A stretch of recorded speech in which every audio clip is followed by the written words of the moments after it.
Hello friends, three phase servo stabiliser को control करने के लिए ये सिंगल कंट्रोल कार्ड है। इसमें ऊपर की रो के अंदर आउटपुट वोल्टेज सिंगल फेस और फेस टू फेस डिस्प्ले होती है। मिडिल रो के अंदर इनपुट वोल्टेज सिंगल फेस और फेस टू फेस डिस्प्ले होती है और बॉटम रो के अंदर स्टेटस, फ्रीक्वेंसी और करंट डिस्प्ले होता है। ये इसका वायरिंग डायग्राम है। हम इसके अंदर देखेंगे कि हम इसके किस तरह से सेट वोल्टेज प्रोग्राम कर सकते हैं और किस तरह से इसके दूसरे पैरामीटर्स को प्रोग्राम कर सकते हैं। आउटपुट वोल्टेज को सेट करने के लिए हम सेट बटन को एक बार प्रेस करेंगे और फिर यहां पर हम आउटपुट वोल्टेज को जितना चाहिए उतना हम यहां पर सेट कर सकते हैं। इससे बाहर आने के लिए या हम एंटर प्रेस कर देंगे या सेट बटन प्रेस कर देंगे तो ये इससे बाहर आ जाएगा। अब इसको प्रोग्रामिंग मोड में जाने के लिए हम सेट बटन को लॉन्ग प्रेस करेंगे और इसके बाद ये प्रोग्रामिंग मोड के अंदर आ जाता है। यहां पर हम आउटपुट का लो कट को प्रोग्राम कर सकते हैं। जब भी आउटपुट इसके नीचे जाएगी तब इसके अंदर लो कट लग जाएगा। फिर एंटर प्रेस करेंगे तो यहां पर हम आउटपुट का हाई कट प्रोग्राम कर सकते हैं। यहां पर इस जब भी वोल्टेज इस रीडिंग के ऊपर जाएगी तो इसके अंदर हाई कट लग जाएगा।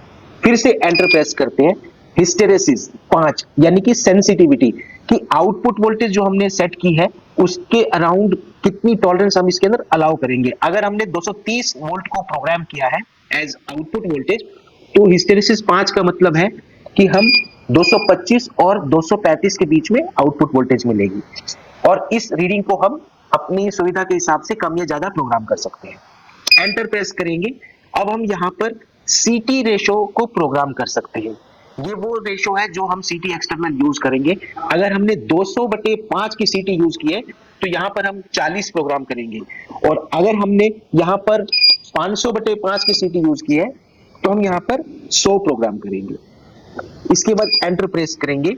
यहाँ पर हम ओवरलोड करंट कट, यहाँ पर ये रीडिंग को प्रोग्राम कर देंगे। जब भी करंट इस रीडिंग के ऊपर जाएगा तब यहाँ पर ओवरलोड कट लग जाएगा और उसको वापस फिर से रीस्टार्ट करने के लिए हम सेट बटन प्रेस करेंगे तब ये रीस्टार्ट होता है।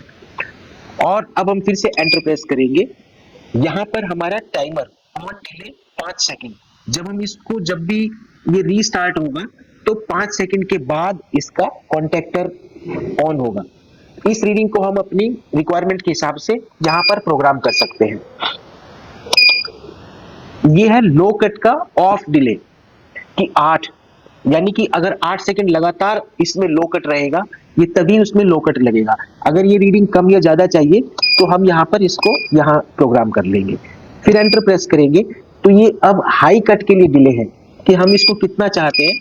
अगर हमने यहाँ पर 1 रख दिया तो इसका मतलब 1 सेकंड के बाद हाई कट लगेगा और अगर हमने इसको 3 रख दिया तो 3 सेकंड के बाद हाई कट ऑफ लगेगा।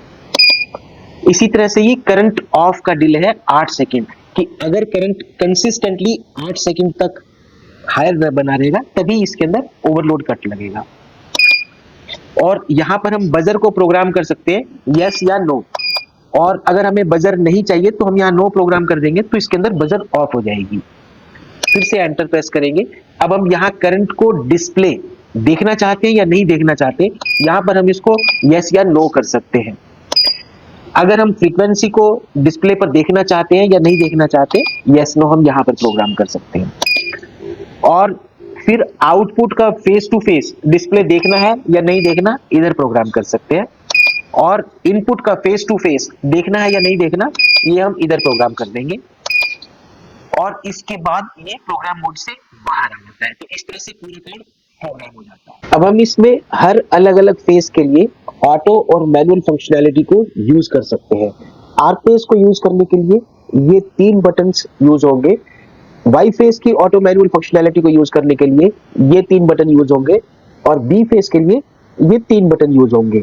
मान लीजिए हमें वाई फेस को मैनुअल मोड में ले जाना है, तब हम इस ऑटो मैनुअल बटन को लॉन्ग प्रेस करेंगे और फिर इसके ऊपर की लाइट ग्रीन में शिफ्ट हो जाएगी और ये मैनुअल मोड में चला जाएगा।